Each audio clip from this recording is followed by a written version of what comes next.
There, that was a good step. Look how shiny his mane is.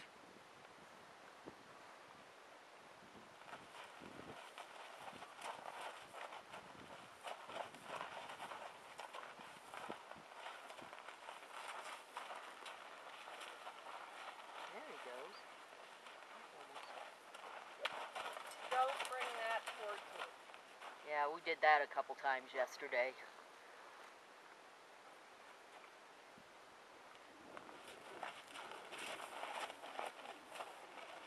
So it's just about balancing. For Phantom, it's just about balancing the ability to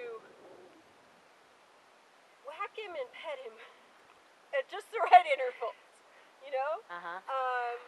But make sure that if you do whack him, you whack him with that kind of intention, okay?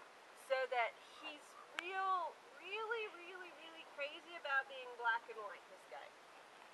And the more black and white, the less trouble you'll get.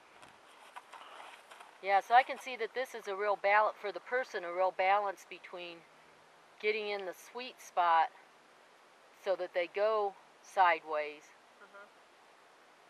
and balance that between the going forward and the backing up and blocking either of those maneuvers. Correct. And what I encourage you to imagine is that your belly button is tied right here. Okay. And anytime it's out of line, it gets pulled on. Okay? So as if I had a piece of rope that was tied here into my belly button, and this is all the further away I could get. Okay? You know, because this is the position you need to be in to make that front end movement. And you have to imagine you're walking right underneath his neck towards his other shoulder. Towards this point of his shoulder on the other side. So in that position, you're in the sweet spot. And it's the balance of putting yourself there, keeping rhythm. Oh, I so cheated. Sorry, babe. Yeah, it's you that has to step first.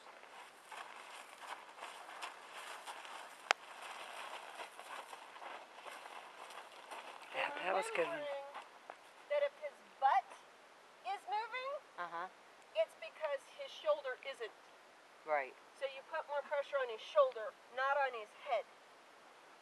See, the common mistake is we put more pressure on his head to correct the back end coming actually at me. Instead, actually touch and push on the shoulder itself. Okay. So it's the balance of what happens because we're facing the head. We have a tendency to just think about the head itself. So we get it twisted all the way around. Okay? Keep this in mind. It's actually the shoulder you're moving. Yeah, because if you crank their head all the way around to the other side, they almost have to move their butt. They have to, because you basically flex them into the position that their shoulder is locked. Okay?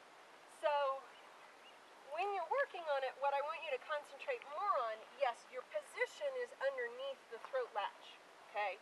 Your belly button is. But what you are moving is this body part. Okay. So if this body part is not moving, your feet can't move. Does that make sense? When this body part moves, when this steps away from you, then you get to step into it. Okay. Don't step into the head, step into the shoulder. Right, because you essentially want them to do this in a fixed position. Yeah, so it's like this, not kind of cranked around. Correct. So that they would go ultimately with a fairly straight body. Correct. And if you can transfer the thought into what you would have to do if you were riding him and you wanted a spin pivoting move, correct? You want him to pivot basically on that hind foot. If he's pivoting correctly when you're riding him, to have any speed or momentum. Now, I'm not going to scramble your brains because there's two different distinctions there, okay? But if he's pivoting on his right hind foot, then it frees up his left-hand shoulder to cross very nicely and smoothly, okay?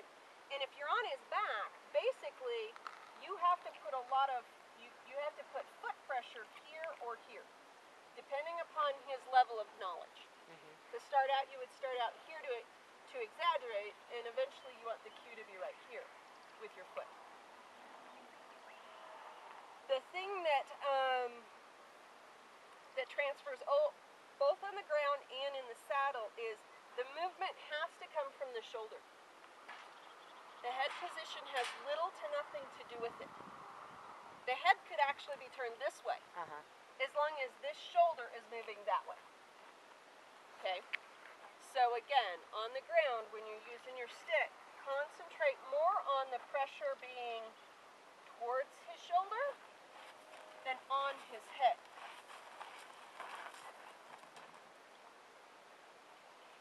Does that help? And it helps him sort it out. Yeah. It also keeps you in the correct position. If you notice, if you're thinking about it, his shoulder that you're working on, you stay more in the sweet spot. Okay? Yeah. When you start to concentrate on the head and just your body position, that's when you end up out here in front, and that's when he ends up backing up. It'll be a natural position. The minute your belly button passes about his eyeball, he's just going to give you a backup move. Likewise, if all you do is fall back to here, see how you're just going to get a rear end.